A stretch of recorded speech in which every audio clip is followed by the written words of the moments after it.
iraruhuka.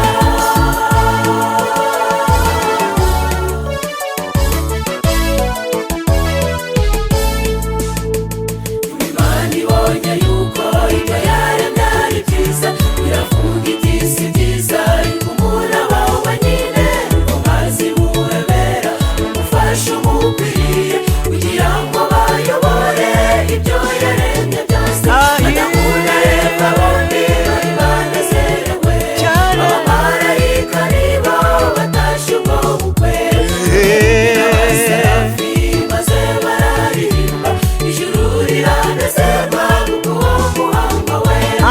Adamu na Eva bombi bari banezerewe, abamarayika nibo batashye ubwo bukwe, abaserafi maze bararirimba, ijuru riranezerwa kubw'uwo muhango wera.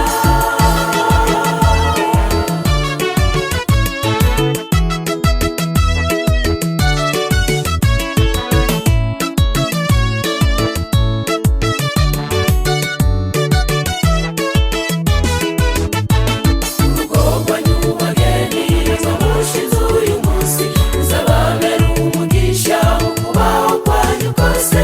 Abamarayika b'Imana baje babayobora, muzagirisha n'ihirwe, muzabyare muzarege, nyabukumbure n'amaboko y'Imana y'Uwiteka, ni nawe muzakomazana n'akamara yawe, muzakundane by'iteka mu kubaho kwanyu kose, muzaje mubaha Imana.